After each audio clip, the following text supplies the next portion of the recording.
Welcome to Talk Tensors. Hello. If you are listening to this, you're probably the kind of person who has some pretty strong opinions on weight initialization strategies. Or you've maybe spent an entire weekend just trying to get CUD drivers to compile for a model that's like 2 years old. We are right there with you. We're practitioners here. And today we are going back in time. We're revisiting a document that is, and I don't think this is an exaggeration, it's effectively the Magna Carta of modern deep learning. It is so hard to overstate the importance of this one. I mean, if you look at the timeline of computer vision and really neural networks in general, there is a very clear pre-ResNet era and a post-ResNet era. We are, of course, talking about deep residual learning for image recognition. It was published in late 2015 by Kaiming He, Zhangyi Zhang, Xiaoqing Ren, and Jian Sun. They were all at Microsoft Research at the time. And this is the paper that took us from the question, how do we even train a 20-layer network without it completely collapsing to let's just train 152 layers and win everything. And that was just the start. It eventually led to, let's train 1 trillion parameters. I mean, the core architectural idea introduced here, the residual connection, it is the structural steel of the skyscraper that is modern AI. That's a great way to put it. You don't get transformers, you don't get AlphaGo, you don't get things like GPT-4 without the fundamental optimization breakthrough that was laid out right here in this paper. Okay, so before we get into the weeds, with the math and the architecture, I want to take a minute to just ground us in the specific frustration of 2015. I remember this era so vividly. We were all using Caffe, maybe Theano if you were adventurous. TensorFlow was just a rumor on the horizon. Exactly. And the central dogma, the unchallenged belief, was depth is king. That was the assumption. And it made sense, right? Yeah. We had just seen VGG-19 and GoogleNet, which you might know as Inception, just absolutely smash the ImageNet benchmarks. VGG-19, like the name says, had 19 layers. Inception was around 22. And the logic was just so simple and seductive. The idea is that neural networks are hierarchical feature extractors. Right. Your bottom layers, they see primitive things like edges and color gradients. Little patterns. Then the middle layers take those edges and assemble them into more complex shapes and textures, things like an eye or the tread on a tire or a leaf. And then the top layers, they take those assemblies and recognize semantic objects.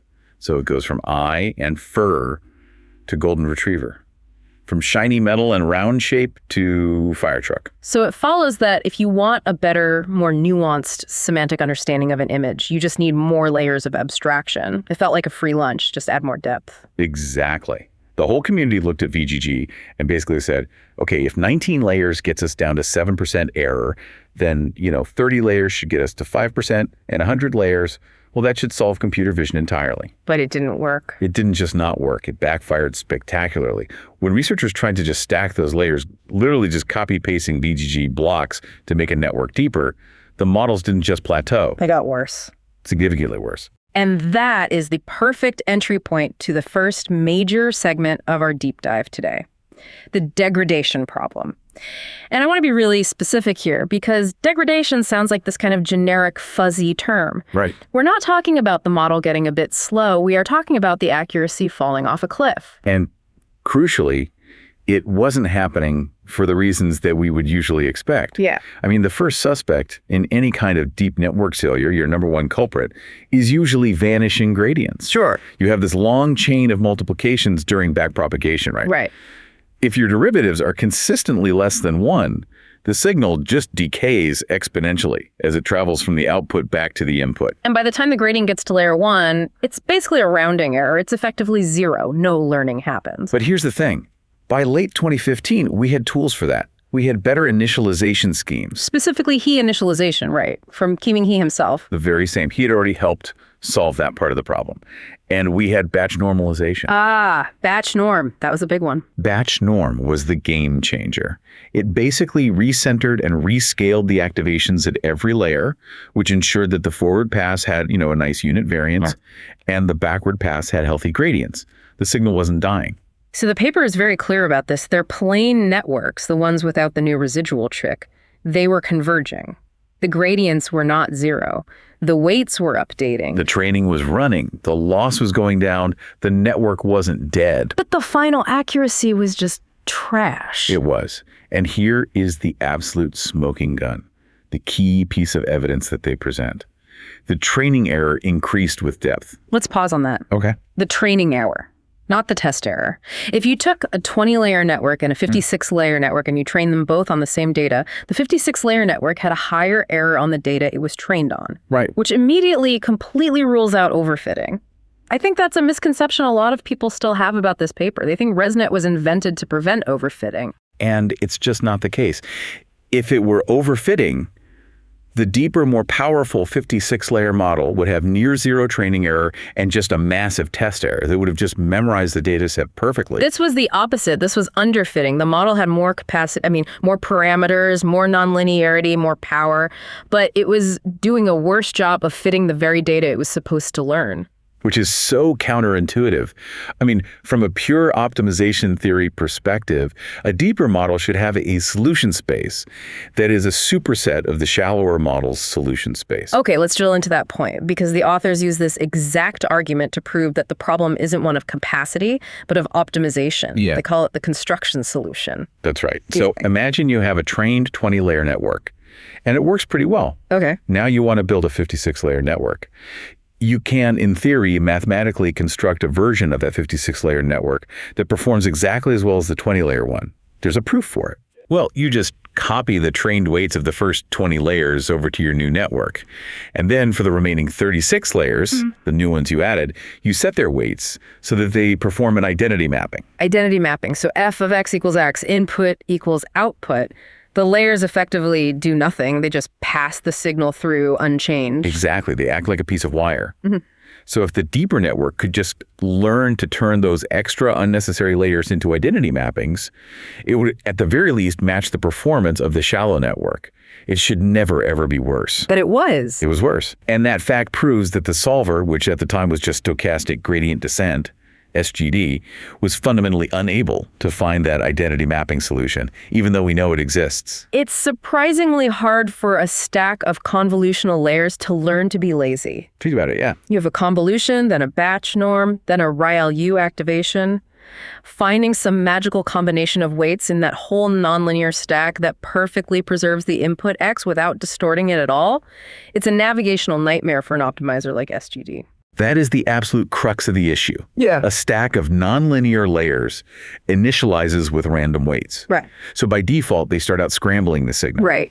And to get from that scrambled state back to the pristine, just pass the signal through state, the optimizer has to work incredibly hard to suppress all that initial scrambling. So the degradation problem was basically a statement that our optimization algorithms were getting lost. They were failing to navigate the incredibly complex high-dimensional loss landscape of these very deep plane networks. They couldn't find a solution that was right in front of them. So the authors, Kaiming He and his team, they look at this and they say, okay, if the solver can't learn the identity mapping, let's just change the architecture so the identity mapping is the default, the path of least resistance. And that leads us right into segment 2, the residual solution. This is the aha moment. It's a beautifully simple idea. It's a reparameterization. Instead of asking the network layers to learn the desired underlying mapping, which we'll call HX. The ideal function. The ideal function, right? Yeah. Let's instead explicitly ask the layers to approximate a residual function. We'll call it FX, which is defined as HX minus X. So you're learning the difference. You're learning what's left over after you subtract the input. Exactly. And if you just rearrange that equation, the original mapping, HX, becomes FX plus X. So now we have two paths for the information.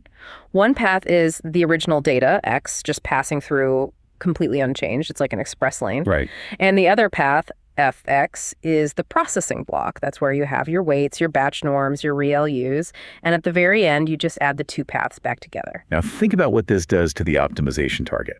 If, for a particular block, the optimal solution really is to do nothing, to perform an identity mapping. So HX equals X, what does FX need to be? It needs to be 0. It needs to be 0. Yeah. And it is much, much easier for an optimizer to drive weights towards 0 than to do anything else. Of course. Regularization methods like weight decay are literally designed to push weights towards 0 by default. Exactly. You're making the desired state, the lazy state, the easiest one to achieve. It's much easier to push a residual to 0 than it is to carefully tune a whole stack of nonlinear layers to perfectly output X. This is a concept we call preconditioning. Preconditioning. We're conditioning the problem so that the starting point, the initialization, is already much closer to the final solution. In a really deep network, you mostly want to preserve information and just make small, targeted refinements along the way. And the residual connection makes preservation the default behavior and refinement the thing the network has to actively learn. Precisely. Okay, I want to visualize the backpropagation here for a second because this is where the real magic happens for the gradients. In a plane network, the gradient at a given layer is the product of the gradients of all the subsequent layers. Right. It's multiplicative, chain rule. And that's why you get instability. If those values are small, it vanishes. If they're large, it explodes. Correct. But now look at the math of the residual block. The output, let's call it y, is equal to fx plus x. Now, if you take the derivative of the loss with respect to that y and then propagate it back to x. The chain rule applies. Yes, but the derivative of y with respect to x is df dx plus 1. That plus 1 is everything. It is the gradient superhighway. During backpropagation, that plus 1 term creates an uninterrupted path. It ensures that the gradient can flow directly from the loss function all the way back to the earliest layers without being multiplied and potentially diminished by the weights of the intervening layers. So it doesn't matter if the weights in fx are small or messy or still learning. The gradient has a protected additive lane to travel backwards. It effectively decouples the gradient flow from the magnitude of the weights. So even if the derivative through fx were to vanish, the gradient signal is still preserved through that plus 1 identity path. And that solves the degradation problem. That solves the degradation problem. Now, let's look at the actual architecture, the block itself, because there are a few implementation details that I think practitioners sometimes gloss over. Okay. A standard residual block, as described in this paper, isn't just one layer, it's a stack. Right. For the VGG style layers that they were improving on, it's typically a 3x3 convolution, then a batch norm, then a ReLU. Then another 3x3 convolution and another batch norm. And then the addition happens. The skip connection comes in and adds to the output of that second block. And then, and this is a critical detail, the final ReLU for that block happens after the addition. So it's ReLU of fx plus x. Why is that so important? Well, it ensures the output is always non-negative, which is what the next block is going to expect as its input. But it's interesting to note that the addition itself is a purely linear operation. It's just an element-wise summation. Okay, but there's a big mechanical problem here. Dimensions.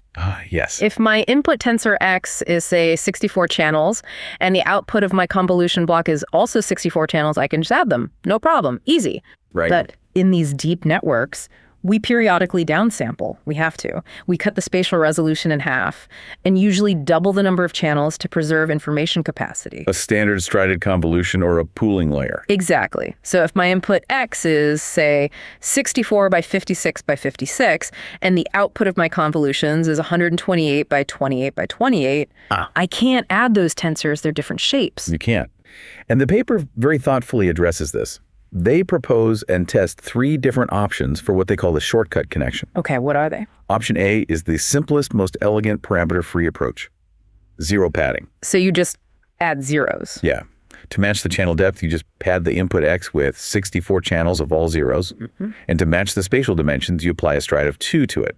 It's clever and adds absolutely 0 new weights to the model. Interesting. What's option B? Option B is to use a 1x1 convolution on the shortcut path. You use it essentially as a projection layer. It's a learnable linear transformation that resizes X to perfectly match the output dimensions. This adds a small number of parameters. Option C is the brute force approach. Use these 1x1 projection shortcuts for all connections, even when the dimensions already match. So what did they find? Which one was best? Well, technically, option C performed the best, but only by a tiny, tiny fraction of a percent.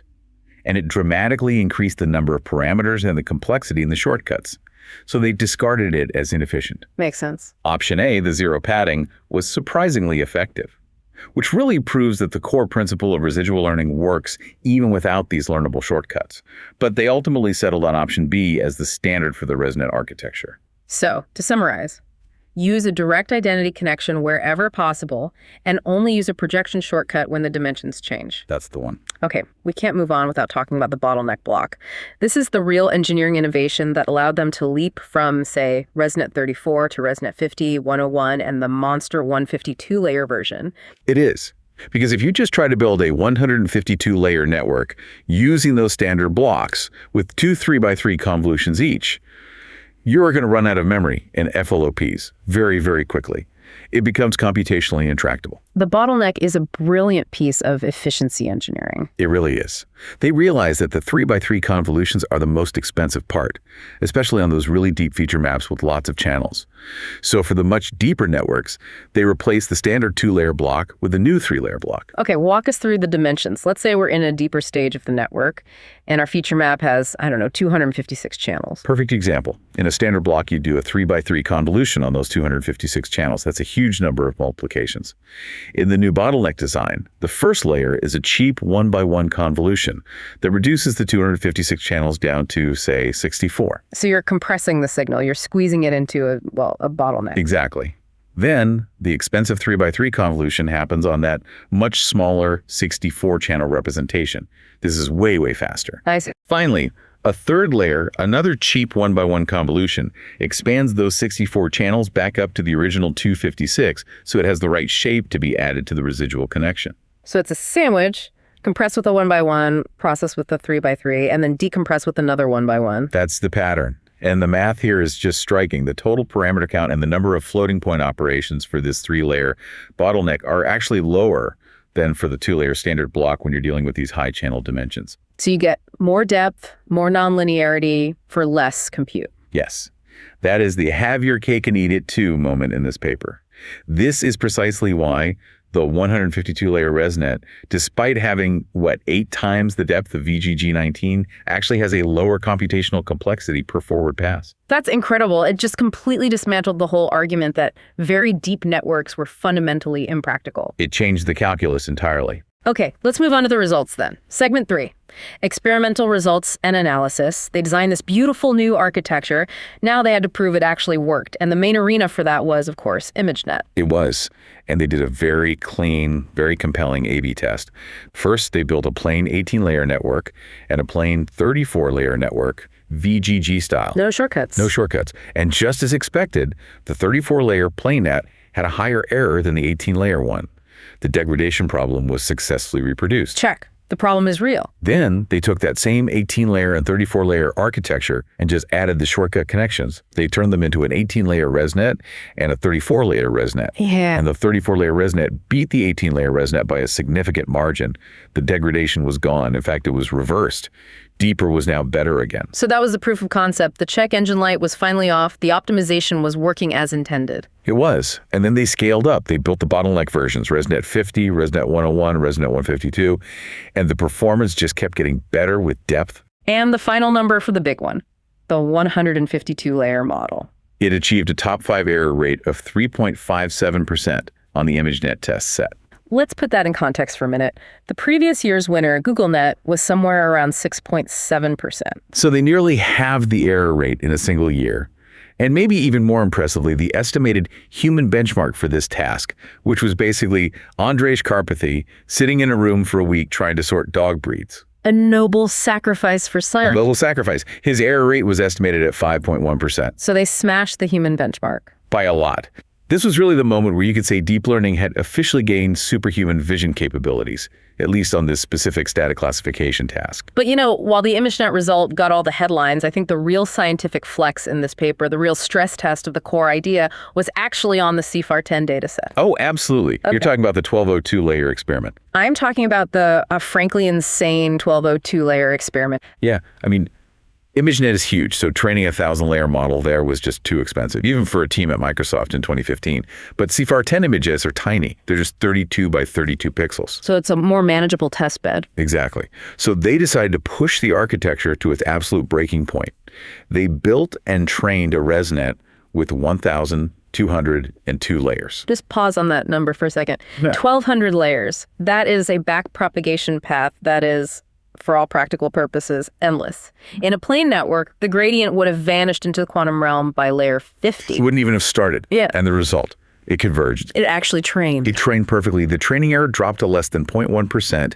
It optimized without a single hitch. Wow. But the test error wasn't the best, right? I remember that detail. No, it was slightly worse than their 110-layer model. I think it was 7.93% error versus 6.43%.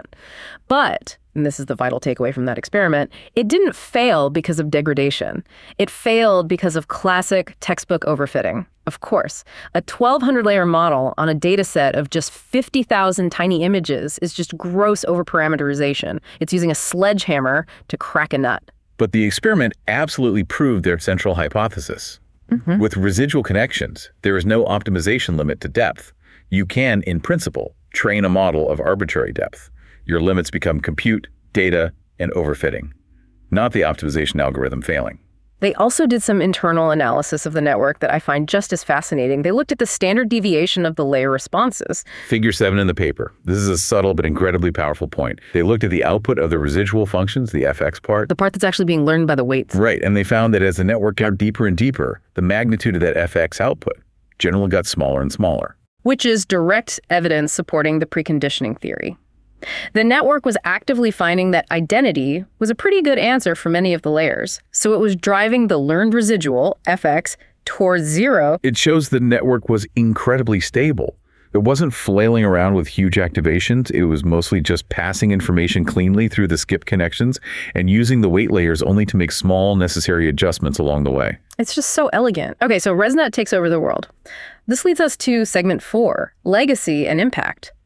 This wasn't just a win in the classification category. Oh no, classification is the petri dish. The real goal is representation learning. Right. If your network understands images better at a fundamental level, it should be better at everything. Detecting objects, segmenting pixels, generating captions, you name it.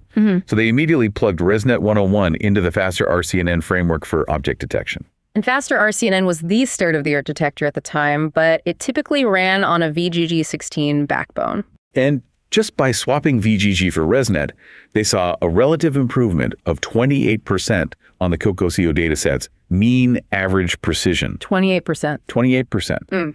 In computer vision research, you fight and claw for a 1-2% gain. A 28% jump from changing one component is a generational shift. So it's no surprise they just swept everything. They swept everything. They won first place in ImageNet detection, ImageNet localization, CoCo detection, and CoCo segmentation in the 2015 competitions. It was a total lockout. The VGG era was officially over. And looking at the modern landscape today, I mean, the legacy is just ubiquitous. It is. The res block is not an architecture anymore. It's a primitive component. It's like a transistor or a logic gate. You just use it. Look at the transformer architecture, which powers everything from BERT to GPT to Llama. It's fundamentally just a sequence of residual blocks. Attention is a special mixing mechanism inside the block, but the skip connection around it is the transport mechanism that allows it to be stacked hundreds of times. There's even a whole debate in the early transformer papers about pre-norm versus post-norm formulation. Which is essentially just a debate about where the skip connection should land relative to the layer normalization. But the skip connection itself is non-negotiable. Without it, the whole thing falls apart. It does. The ability we have today to train these massive large language models is directly indebted to the gradient flow properties that were first established and proven in this 2015 computer vision paper. We are all effectively standing on the shoulders of Kaiming He's giants. It really is the dividing line in modern deep learning history. Before ResNet, we were all struggling with optimization. After ResNet, optimization became, for the most part, a solved problem. And the main constraint shifted to what it is today: compute and data. All right, we've covered the rigorous history, the math, the impact. Now it's time to loosen the tie a little bit and indulge in some wild speculation. It's time for Novel Notions. My favorite part. For anyone new to the show, this is the part where we pitch research ideas that are unproven, possibly reckless, but directly inspired by the paper we've just discussed. Quick disclaimer, we are not responsible if you waste 10,000 GPU hours chasing these ghosts. Although if you do, please send us the logs. We'd love to see them. Okay. Notion number 1, I'm calling this the ghost inference protocol. Ooh, sounds spooky. It's based on that observation we just discussed. In very deep networks, many of the residual layers have responses that are very close to zero. They're effectively just identity mapping. Right, like in that 1202 layer network. Most of those layers were just burning electricity to say pass, no change. Exactly. Yeah. So what if we treat depth as a dynamic resource, not a fixed cost, specifically during inference? We build a tiny gatekeeper mechanism into every residual block. A gatekeeper. Yeah, and its job is simple. It looks at the magnitude of the residual, fx. If that magnitude for a specific image is below some predefined threshold, let's call it epsilon, we just short-circuit the next, say, 10 blocks. We physically skip the computation. This has connections to some modern ideas. It sounds a little bit like early exit networks or even mixture of experts, MoE. It's in the same family.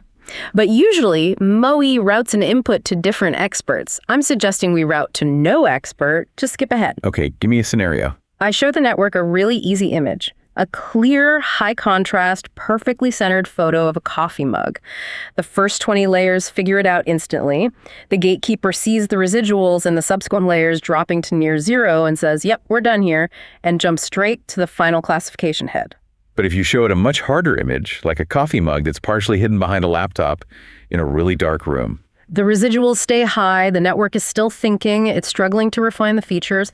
The gatekeeper sees that and keeps the gate open, and the full 152 layers engage to solve the problem. I really like this. It directly addresses the inference latency problem for edge devices. You can deploy the giant 152-layer monster model to a phone, but on average, it runs with the latency of a much smaller 50-layer model. You only pay the full compute tax on the really hard examples. It's just in time depth.